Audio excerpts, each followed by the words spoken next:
Hey everyone, welcome to Our Small Footprint. My name is Nyssa, and if you're new here, we are a family of 8 who live off-grid in Australia. I have been a bit slack with videos. Now, I get roused on every time I use that statement that, I'm not being slack, and I'm not. There's plenty of other things going on, but I have been slack with the release of videos. A lot of that is still figuring out our routine. So the extension still isn't finished yet, and I'm still struggling with finding places to do the voiceovers and time. So it gets dark earlier and things like that.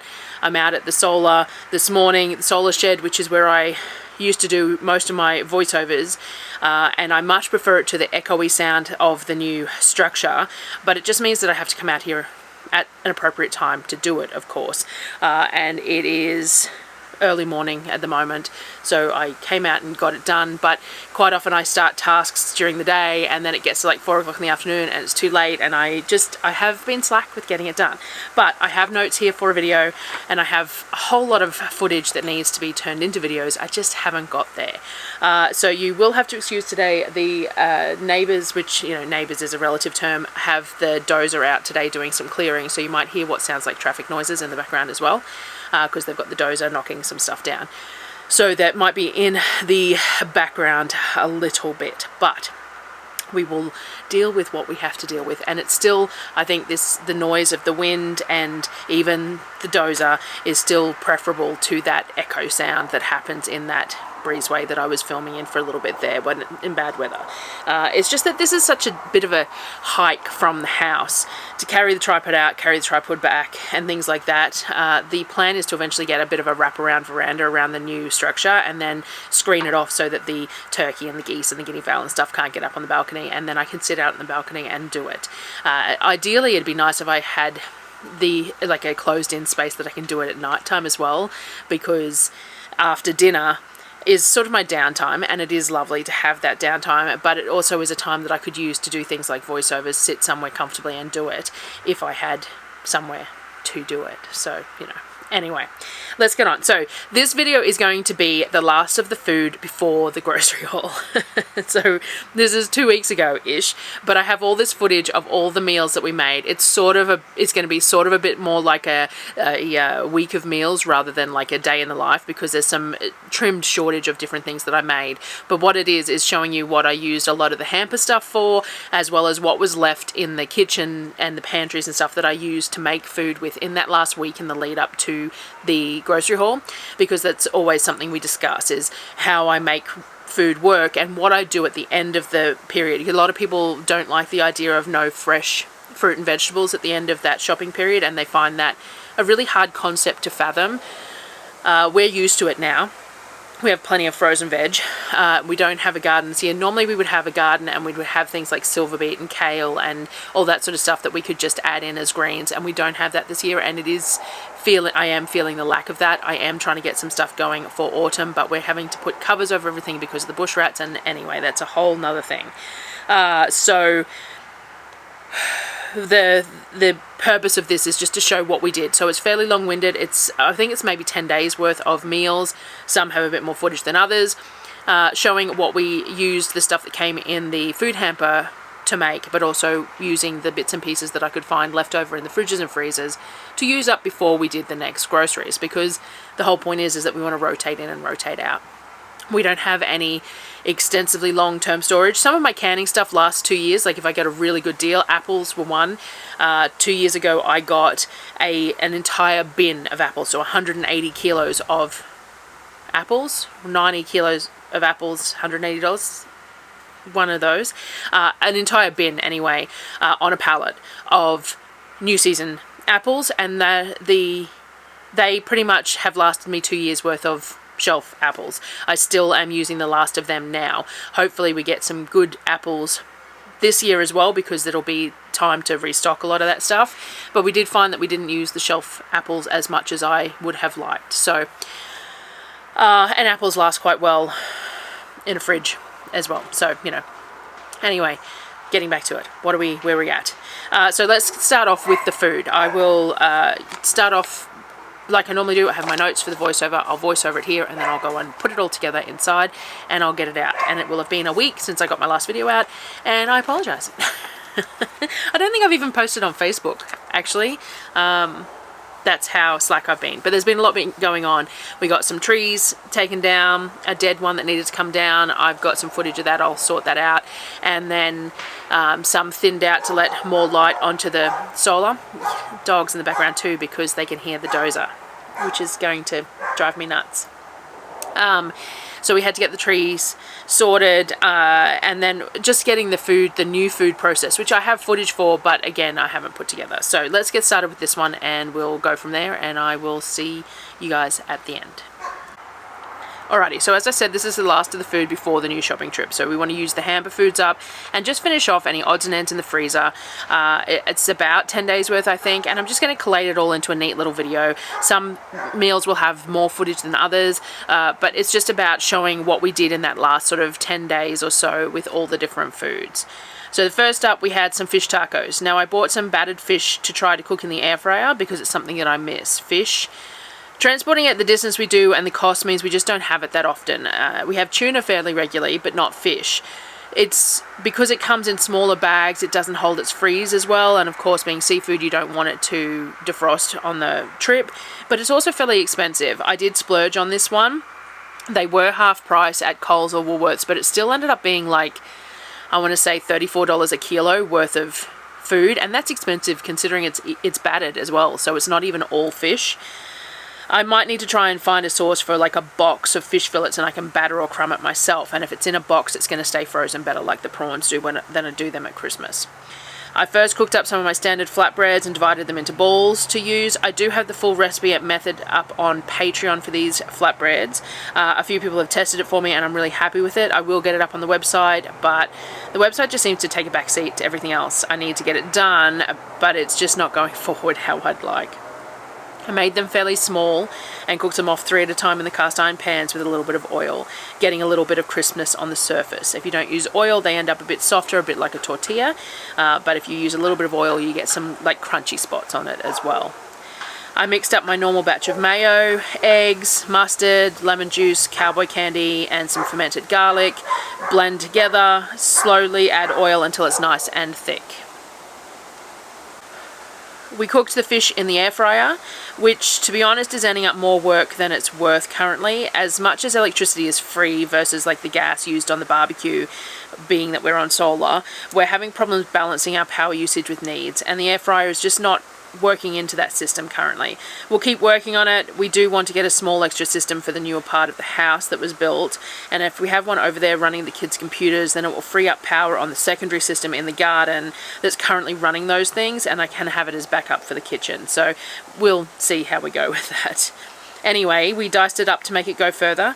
I heated up some of the seasoned corn that I had stripped from cobs, seasoned and par-cooked, then frozen. That was in one of the previous videos. We got a whole box of corn cobs.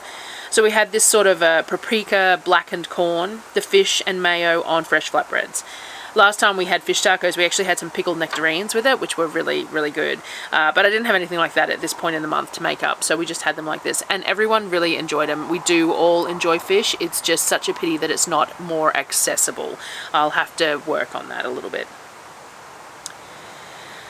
Next up we have the pies that I mentioned in the last video. So I cooked the filling in the previous videos and then I had to refrigerate it because you want to put the filling cold in your pastry so it doesn't go soggy. So I showed making all the filling for it, briefly showed the pastry, which was what was actually made on this day.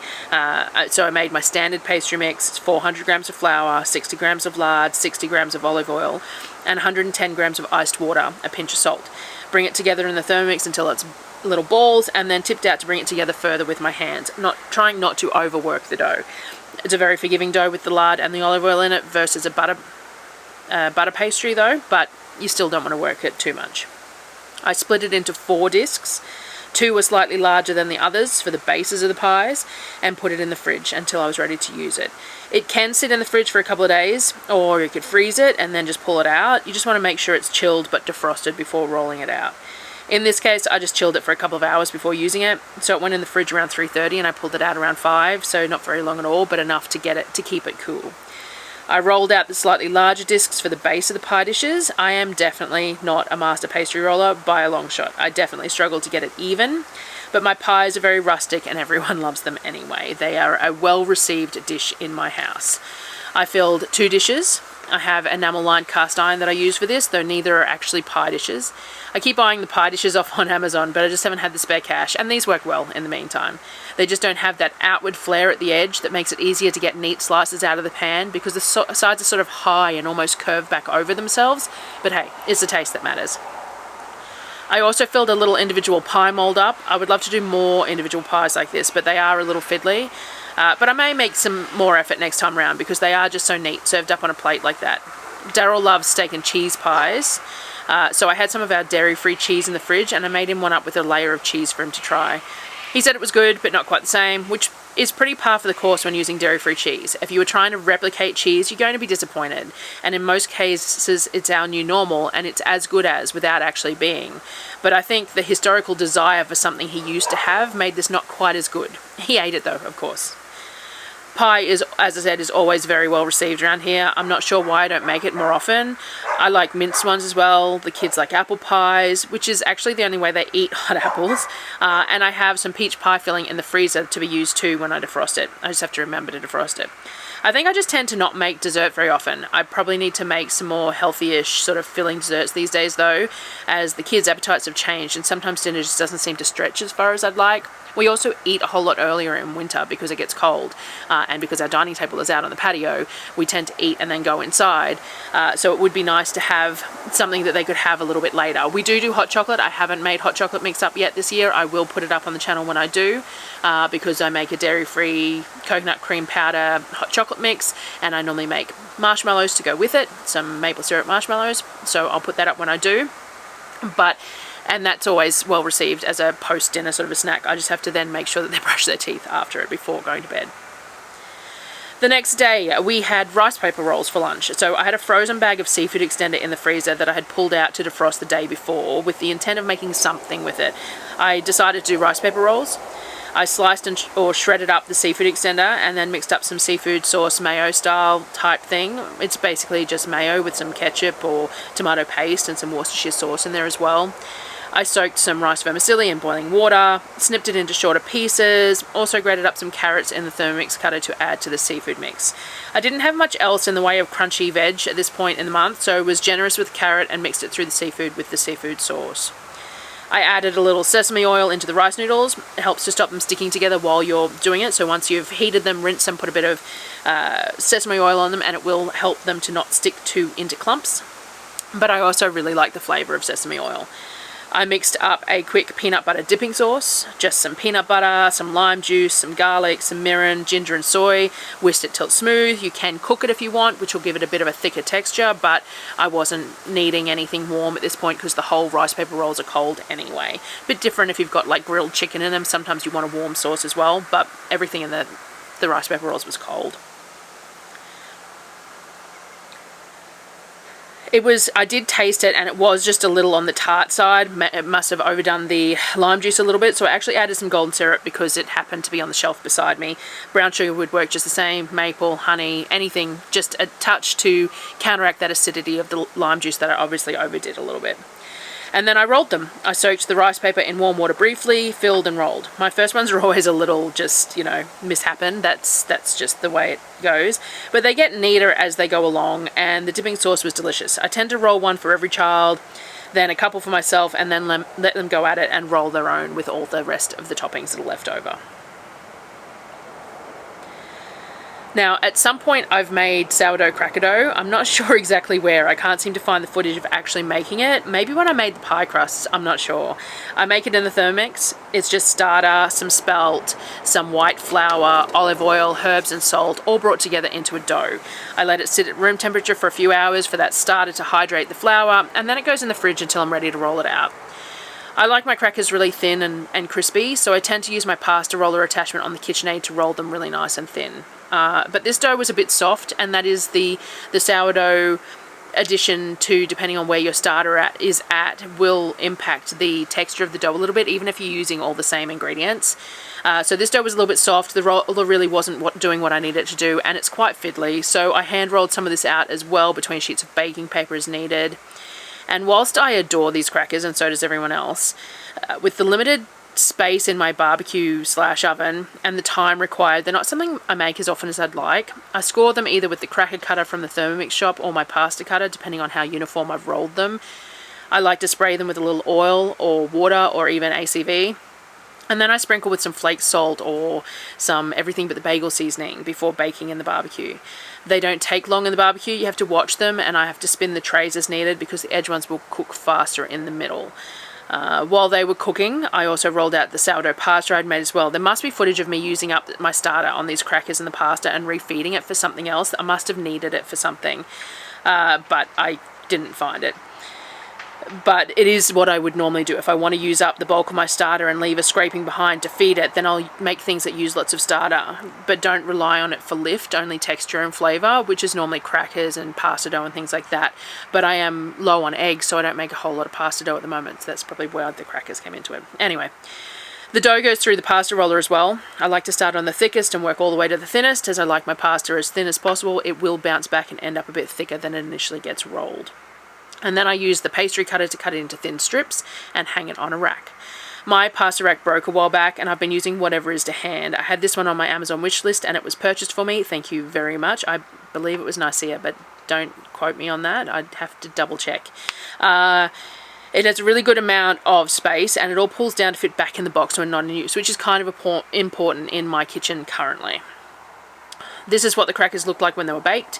They're super crisp because I really like them, that really thin. They're slightly salty and they're just a wonderful savoury snack. It is such a pity that they are so much effort to make because we would eat them above most other things. Like I buy corn chips and potato chips. I bought some potato chips this month and we would replace them with these crackers. It's too much work to make enough for savoury snacks for all of us.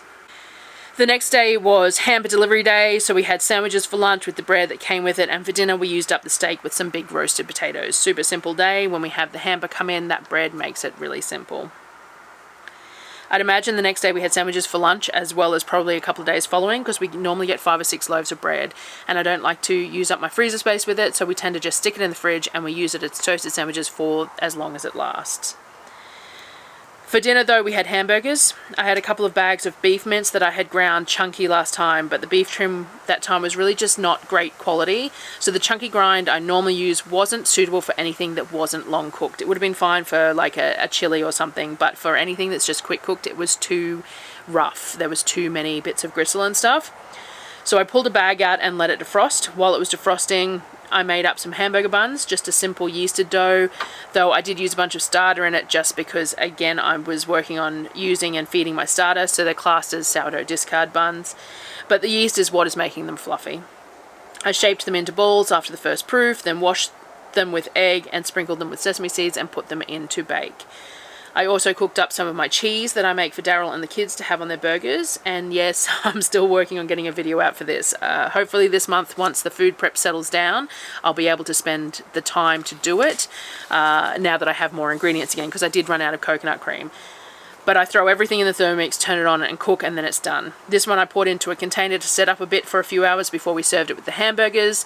The consistency is stringy almost of this one, a bit like a melted cheese, not as solid. Once the beef was defrosted enough, it doesn't have to be fully defrosted to go through the grinder, I put it through a finer grind plate on the Louvelle, just to make it less tough. Again, this Louvelle grinder is my favourite, and I do have an affiliate code in the description if you're interested in looking at them, because I highly recommend them. I'm really happy with this one. Once it was ground and cleaned up, I just sprinkled a bit of salt and onion over the mince and emulsified it a little, ready to make patties out of it. Now, at this time of the month, food is very much a chore, and I normally rope people into making sure to be present in the kitchen and helping out, and this really hinders the filming. The kitchen just isn't set up for it. There is nowhere to put a camera on the other side of the bench because there's another bench back there, and the backdrop behind me is shade sails, which impacts the lighting. So when we reorganize the kitchen, all this will be taken into account, but for the moment I have this tendency not to film when we're cooking at the stove and prepping and working together, because it's all just a little too difficult. It is too hard to maneuver around the tripod without knocking things and to get footage of all the different aspects. So I don't have any footage of the hamburgers being cooked, only a photo of the finished product. Darryl did get a lettuce and some tomato from the IGA this particular day. One of those times we spent some money in the IGA unnecessarily, but enjoyably. Hamburgers are always better with a little bit of salad. Again, the next day we probably had sandwiches for lunch, but for dinner I had pulled out a bag of the garlic, soy, ginger marinated chicken thighs to defrost and use. We love to use these in a specific way, and we rarely use them any other way. I dredged the pieces in a mix of potato starch, garlic powder, paprika powder, salt and pepper, a really nice light crumb, and then fry them in a few inches of oil. They come out super crunchy, but very light and moist. I steamed the broccoli that had come with the hampers as well, and cooked some rice off on the stove. When the chicken is fried, I place it on a rack over a tray to drip, and it stays nice and crispy, and we serve up the broccoli and chicken over rice, drizzling it with the lemon chung syrup that I made the other week. I don't appear to have a photo of the finished dish, but this is a photo of the same dish from a previous time, and it is basically exactly the same because this is how we serve this dish. It is a favourite, and we have it at least once a month, but it just depends on where I'm stretching the chicken to at the time. For lunch the next day, we had leftover rice from the night before with some of the homemade sausages fried up in it, and a bit of soy sauce and that sort of thing, like a savoury fried rice, topped with some fried eggs. Super simple, but using up those leftovers. For dinner, we had chicken legs, so I defrosted a bag of them the day before, and I prepared them the way I always do. Again, limited footage today. I first up dredged them in a mix of baking powder with salt and pepper and seasonings. This makes the skin crisp up really well. It has a great texture. Then I put them over a rack in the oven. Once they are mostly cooked, I baste them in whatever I choose to use that day. One of my favourites is a miso blend based. It's a great flavour. It's sort of a sweet umami sort of a flavour. I baste them about 3 times in the last 15 minutes of the cooking time. I actually served these over green curry rice. I don't know why there's no footage of this at all, but I made some coconut rice, which is just a rice done in the absorption method using some coconut milk powder in the water, and then I normally stir through a little bit of coconut milk afterwards. Cooked up the green curry base from the jar, following the instructions basically on the jar, and put the rest of the broccoli that was left in that, and then served the chicken legs over the top. It was a little, obscure for us, but it was super tasty. It was a way to use up those chicken legs when we were short on, I don't think we had any potato left, maybe. I'm not sure, but it was a good way to use them anyway. And the last thing I filmed to share before heading off on the supply run was using up some of the bits and pieces from the hamper as well as what was still sticking around. So I bought these flour tortillas to make birria with this month, and I didn't end up making the birria through the month, so we still had them to use. We didn't have any of our normal wraps left, the Mission burrito tortillas, but we had these, so I pulled them out to use up before I left, and we made quesadillas with them. We had this small pack of marinated chicken fillets from the hamper, which I just cooked off in the cast iron pan, and then used some mayo. These ones are Darryl, so they've got some marinated mushrooms on it, the dairy-free cheese bread, a bit of red pepper jelly for him as well, and then sliced up the chicken and put that on there and toasted them in the pan. The chicken wasn't enough for everyone, so I also pulled out some of our homemade sausages. I split them down the middle so they would cook a little faster, and just grilled them on the pan, cutting them up afterwards and letting the kids choose between the chicken and the pork and making up their quesadillas as well. It's a dish that they like to customize and cook off themselves, and I'm happy to pass over meals to them to do that with. I also did have a big cook-up day just before leaving, but I didn't film it. I did take a whole lot of photos and post it on Facebook though, so for anyone who doesn't follow me there, this is what I managed to do on that last day, like the Sunday or the Monday before I was leaving. I made some ginger nut cookies. Though they were a little spicy for some of the kids, I need to tone down the ginger. They also got put away warm and were very soft, which is not my ideal for cookies. I do very much like them to be crispy. I made more lime curd and then lime curd crumble cake. So I've been making this cake a few times lately, trying to figure out the ratios for the size dishes I want to make it and things like that. I managed to get the right quantities to fit in one of my cast iron baking trays, which would be ideal because then I can cut that up into like 24 pieces, which works really well for us. So I managed to fit it into that baking tray. It worked quite well. I will give that another go. The cooking time was a little bit hard to judge with that thickness of it towards the center without burning the edges, so we're still getting there on it, and Surreal has requested another apple one next time, so I will make that up next, and then we will hopefully have the recipes sort of on, working. I also made choc chip banana bread with the bananas left from the hamper that were very ripe. I made French onion meatballs. The recipe for these has been heavily requested. I gave generalizations on Facebook. I use a homemade French onion dried soup mix, and I use Dijon mustard and breadcrumbs and minced onion and things like that, but I'll make them again this month and go into details further. Though I do make them a few times early on in the channel too, I think. I make them quite regularly. They're definitely a favorite here. And then for dinner, we had a very naughty but super tasty meal. Whole baked potatoes that I split, and then had some roasted garlic as well. Put the meatballs on there and gravy. Not a speck of green to be seen on that plate, which is not how I normally like to serve a meal, but it was super tasty and very comforting on a cool evening using up what we had. So that was what I believe to be a little over a week worth of meals in the lead up to the supply run. I am lacking fair bits and pieces of footage in there. I do find that by the end of the 6 to 8 week period, which I'm sure people can appreciate, that I get a little bit over food. So it then becomes quite challenging to find what to cook, which is, you know, pros and cons. I'm fairly good at it, and we're wanting to find all the things that need using and make sure it gets used, and I like to share that, but at the same time I'm kind of at a point where it's all just too hard. It also rained a whole lot over that period of time, and my kitchen roof leaks because we still have to replace that kitchen roof, which always makes it just less comfortable to be in the kitchen. And I like to get the kids to help out as much as possible. So towards that end of the month, the beginning of the month, when I'm doing huge bulk amounts of food, I get them to help a little bit with some of the prep stuff, but mostly I just power through it. And towards the end of the month, I've already done the bulk processing. So then it gets to a point where the kids and Darryl can actually help with the stuff that I've semi-prepared to get to make more meals.